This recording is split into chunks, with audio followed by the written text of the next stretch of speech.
Ahí está acá, yo no le di pie. Está acá Lucas Villavicencio. Se puso un buzo, entonces como que cambió la esquina otra vez. Claro, es como que pasé ahora mi faceta de columnista. Bien.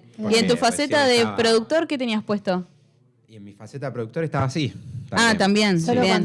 cuando me reemplazó a mí. Claro. Es que era la chomba, boludo. Yo tenía algún miedo que con este buzo haga algo traslúcido, pero la verdad es que funciona bastante bien. ¿La N se ve?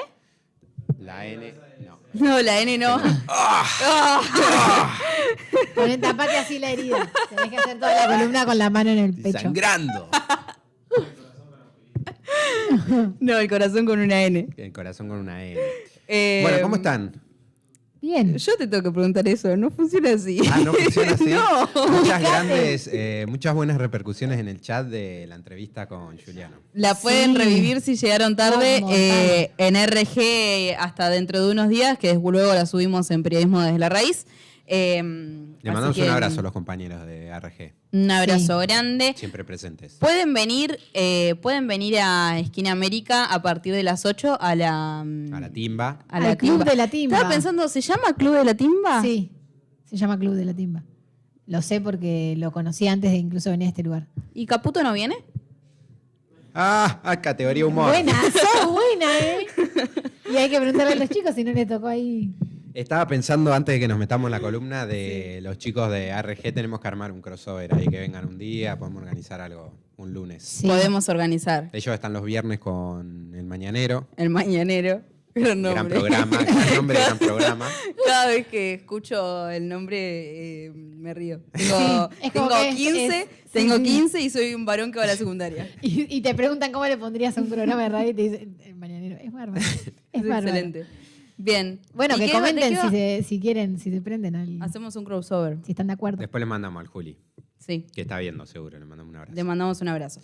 Bien, ¿de qué vamos a hablar hoy? Yo ya le adelanté, pero... Vos ya lo adelantaste, pero está muy bien que lo adelantes porque vieron que en las primeras columnas nosotros hablamos primero de lo que fue Vaca Muerta, el sector hidrocarburífero y también lo que tiene que ver con el sector de la energía eólica, en síntesis, energía eléctrica. Son dos sectores que tienen en su población de trabajadores y trabajadoras grandes conquistas laborales, que son muy importantes para el sector, más allá de que sean sectores que generan mucho ingreso en dólares, que generan sus ganancias extraordinarias.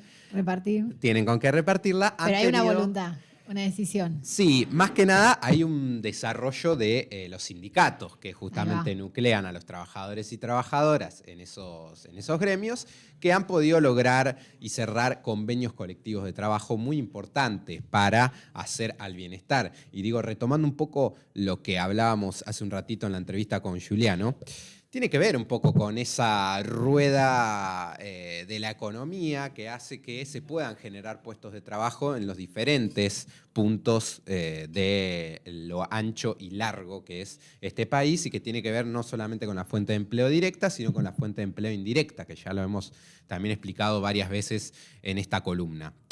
¿Por qué traigo esto? Bueno, porque hoy estamos viviendo una avanzada, hoy entre tantas otras cosas que viene avanzando el gobierno nacional, hay una avanzada directa contra lo que tiene que ver con los puestos de trabajo, pero principalmente contra el desgaste de lo que tiene que ver con las relaciones laborales. Las relaciones laborales incluyen no solo las condiciones de contratación dentro de una empresa o un determinado trabajo, sino también su salario, los artículos que corresponden a sus condiciones laborales, si ya sea de salud, condiciones de estudio y demás.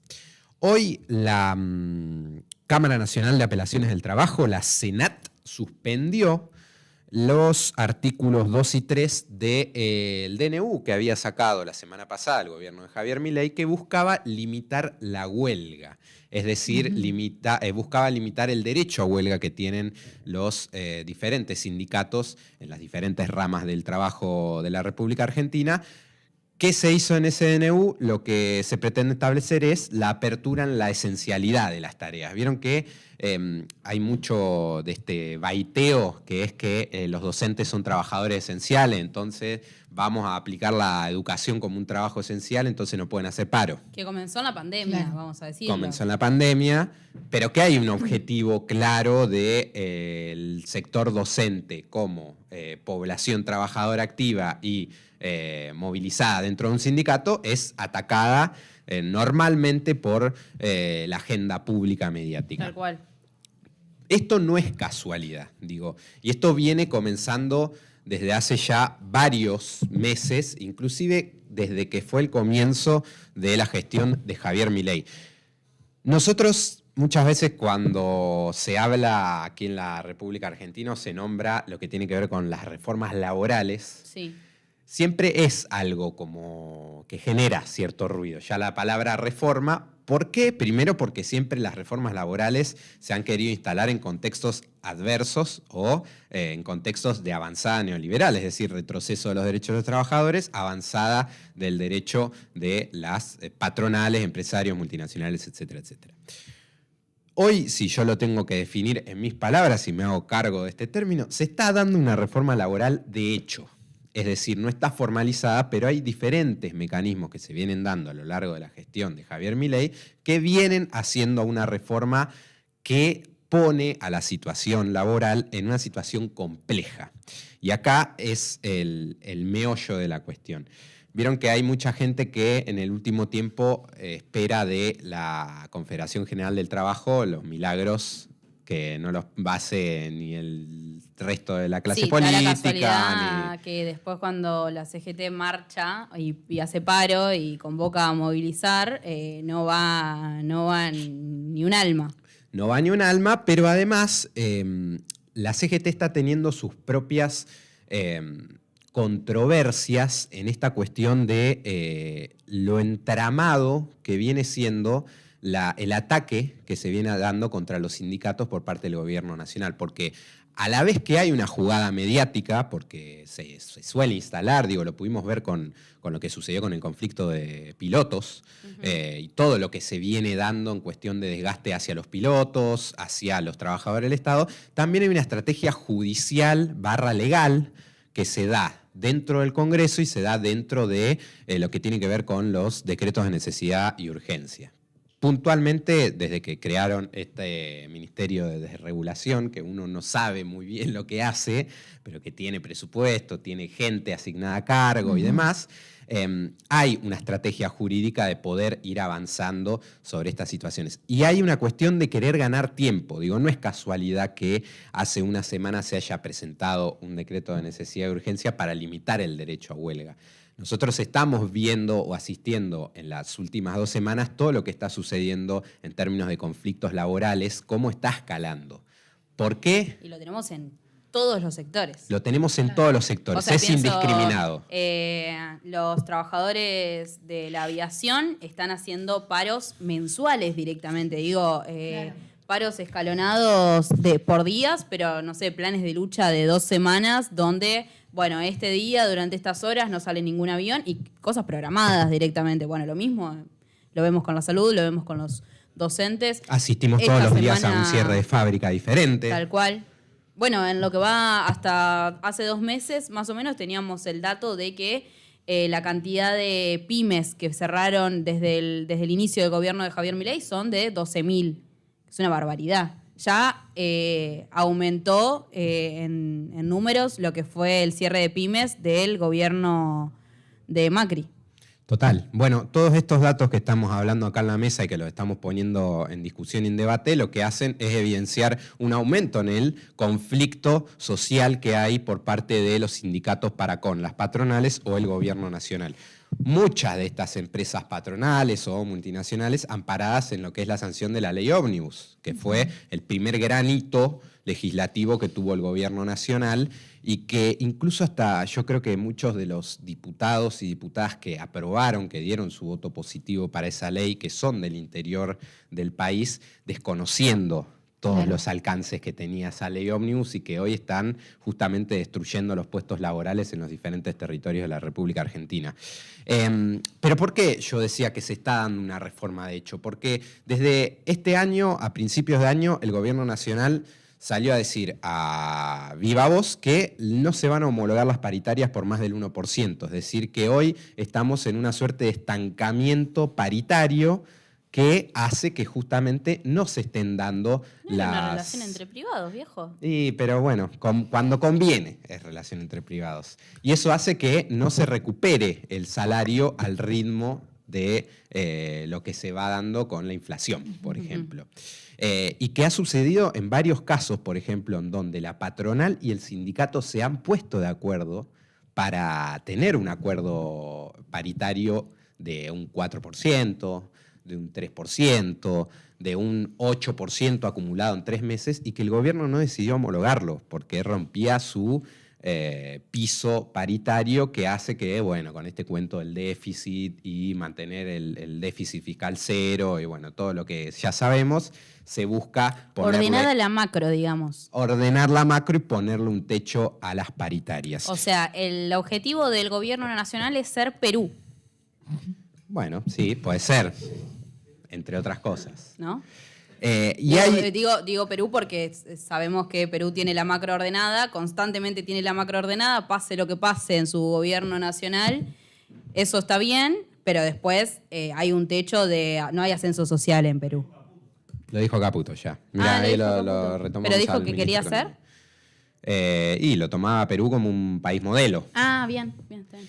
No digo nada nuevo entonces, ese es el objetivo del gobierno. Está citando a Caputo. Estoy citando a Caputo, muy bien. Que dicho sea de paso, capaz le interesa venir al Club de la Timba todos los lunes. Claro, lo invitamos, está invitado al Club Lo de la invitamos Timba. públicamente. Un ratito más, aparte del laburo que hace con horario de trabajo. Así es. Hay una intención, entonces yo le decía, hay una reforma laboral que se está dando, de hecho, que tiene que ver con esta cuestión del decreto de necesidad de urgencia, por ejemplo, para limitar la huelga en este marco de cuestión de conflictos laborales. Y está sucediendo también una situación de recorte de las propias empresas en artículos. Ustedes saben, y acá vuelvo a recitar el primer Nuez Byte de Desde la Raíz, donde explicamos cuál es la intención que tiene el gobierno para con los convenios colectivos de trabajo. ¿Por qué? Porque en el Congreso Nacional se están presentando los proyectos.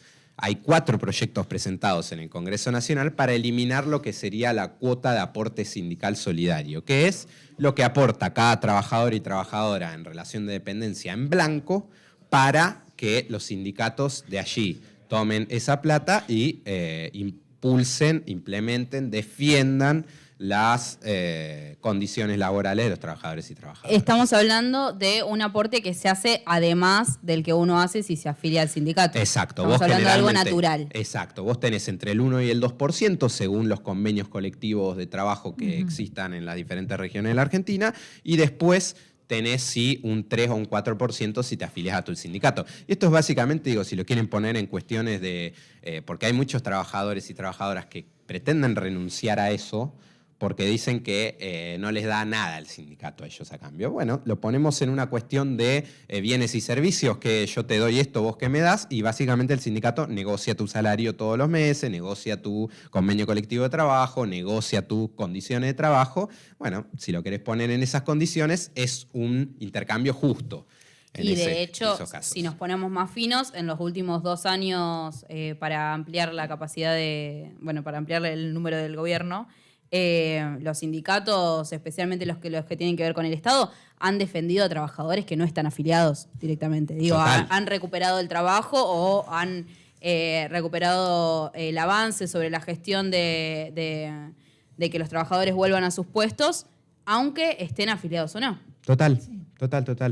Y es a dónde o al territorio a donde lo quiere llevar el gobierno nacional, porque lo que pretende realizar con esta eliminación del aporte solidario es poder meterse de lleno con los convenios colectivos de trabajo. Si uno tiene que establecer una comparación gráfica, vos tenés la ley de contrato de trabajo, que es lo que rige por Constitución Nacional a todos los trabajadores y trabajadoras de la República Argentina, y tenés el convenio colectivo de trabajo, que está por encima de la ley, o sea, que está como un escalafón más arriba en cuestión de derechos, tiene la misma validez que la ley de contrato de trabajo, pero que está por un escalafón más porque eso directamente lo cierra el gremio, el sindicato, con el trabajador, con la patronal o la multinacional o el dueño de la empresa.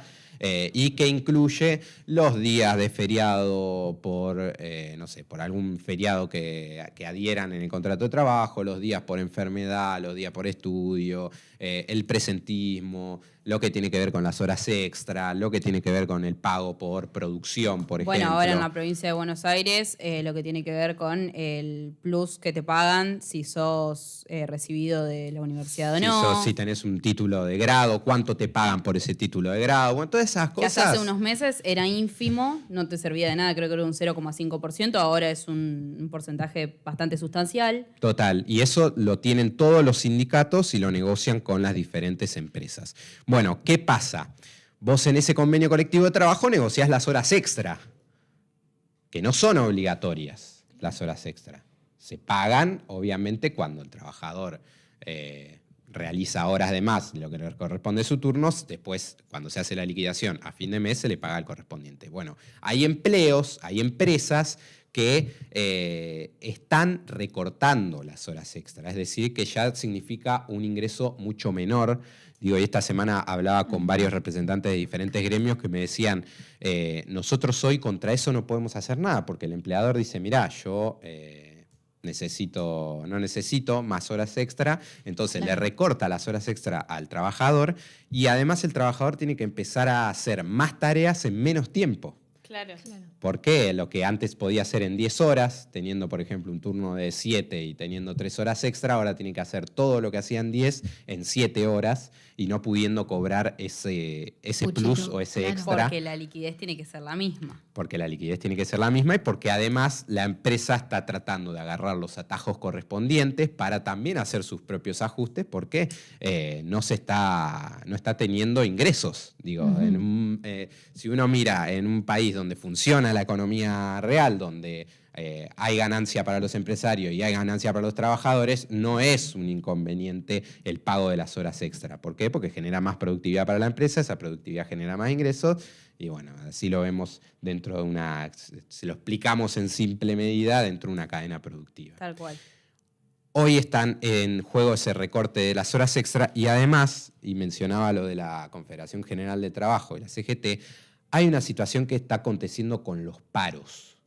¿Por qué? Porque hoy a las empresas les conviene que sus trabajadores y trabajadoras, depende del rubro obviamente, pero en su mayoría las que tienen que ver con la producción, industria pesada, que son las empresas y las diferentes empleos que están yendo a pérdida por cuestión de la crisis económica, les conviene que los trabajadores hagan paro porque les descuentan. Pero no lo pagan. Le descuentan el 50, 60%, 70% de lo que corresponde al jornal y allí se ahorran dinero. Y, por ejemplo, es algo de lo que sucede en la línea de producción de Ternium, que es la mayor siderúrgica del país. Hoy de Techín está la industria pesada está viviendo una de las peores crisis comparada con lo que son los 90 y en esta cuestión de hacer el paro no le conviene a los trabajadores porque hay una reducción de su jornada laboral y justamente... Y los otros dicen, bravo, me sirve. Los otros dicen, bueno, ¿querés el paro? Hace paro, a mí me sirve, no te pago.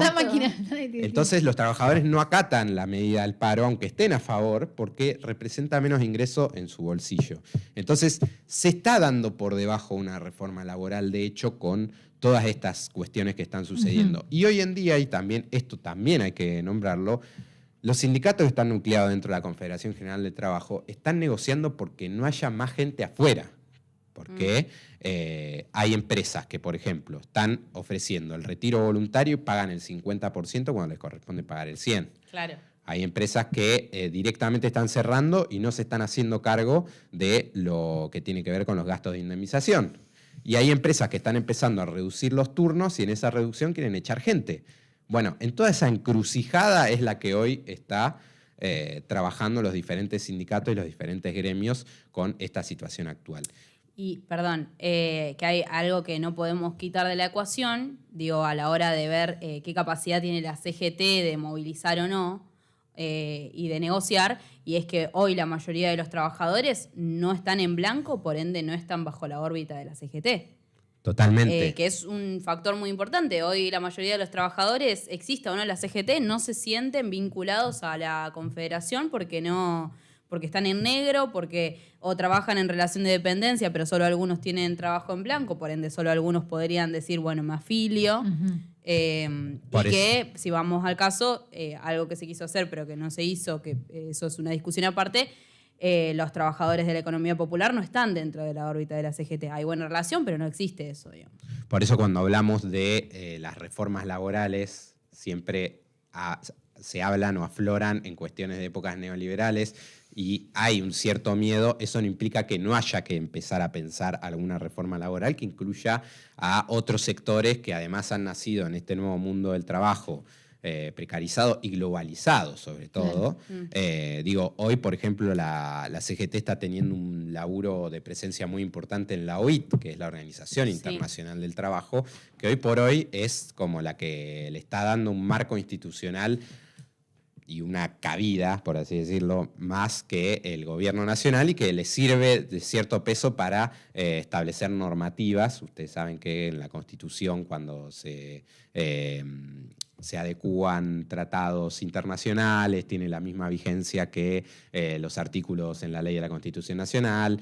Y bueno, esto de alguna manera sirve para llevar reclamos de lo que está sucediendo hoy en el mundo laboral actual de la República Argentina a la OIT, y eso después devenga en alguna legislación que permita seguir garantizando y cuidando estos puestos de trabajo. Lo cierto es que hay allí una complicación que se está dando en esta situación, y lo nombro y lo traigo lo que fueron las dos primeras columnas, tanto el sector energético como el sector hidrocarburífero. Son dos sectores que tienen grandes o tienen buenos salarios, por lo que hablábamos al principio de la columna, bueno, que hoy también están teniendo sus inconvenientes o ven amenazado su fuente laboral. El mismo lo que está sucediendo, los trabajadores del petróleo están haciendo de alguna manera paros escalonados en la línea de producción, y que eso genera también cierto malestar. Por eso lo traigo, y por eso también a estar atentos a lo que pueda llegar a ser los próximos meses y tener en cuenta las diferentes medidas que se lleguen a tomar en cuanto a lo que suceda con el gobierno de Javier Milei. Por ejemplo, cuando salió el DNU para limitar el derecho a huelga, bueno, eso es inconstitucional, está en la Constitución argentina, y es imposible que eso se pueda sacar, salvo con una reforma constitucional que no creo que se haga en estos momentos. No, pero que estaría re bueno. ¿En estos momentos? No, en estos momentos no. Sí, en algún momento sí. En algún momento sí. Justo ahora no. Justo ahora no. Lucas, muchas gracias. Por favor. Gran columna. La pueden revivir luego. Está a colación de esto vamos cerrando el programa, dicho sea de paso. Sí. Pero efectivamente habló Cristina. ¿Habló Cristina? Habló Cristina. ¿Qué dijo? Dijo varias cosas. ¿Quieren que digamos lo que dijo? Algunas de las cosas que dijo. ¿Algún textualito así? ¿Algún importante? textualito? Dice que hay que cerrar, pero un textualito. Habló de la unidad, dijo que es necesaria, que tiene que ser palabras más, palabras menos. Lo voy a buscar ahora, pero antes de decir cualquier cosa, palabras más, palabras menos, dijo que la unidad tenía que llevarse adelante. Dijo que ella era una fusilada que vive, parafraseando a Walsh. Y ante un posible fallo de la Corte dijo que estar presa es un certificado de dignidad personal y política. Lo que resaltó sobre la unidad es que la unidad, siempre y cuando el primero sea yo, no se construye. La unidad tiene que asegurar la construcción de la victoria, como lo hicimos en 2019. Muy bien. Justo vi un textual que decía: los gorilas hicieron la grieta en este país. Bueno, estamos hablando de un... Dijo eso. Estamos hablando de un 9 de junio, no vísperas, en efecto, en el aniversario de los fusilamientos de 1956. La masacre de León Suárez. Exactamente, la masacre de León Suárez, resistencia peronista del 56, luego de los bombardeos a Plaza de Mayo, que en estos días, 16 de junio, va a ser un nuevo aniversario. Nos vamos a @desde la raíz_LR. Síganos, por favor, 3.000 seguidores. Atentos a la publicación que vamos a sacar mañana por el Día de Reivindicación de los Derechos y la Soberanía en las Islas Malvinas. Y bueno, atentos a la agenda que venimos sosteniendo todo el tiempo. Gordos Malvinas. Gordos malvineros. Gordos Nos encontramos el lunes Gordos que viene. soberanos. Gordos soberanos. Listo.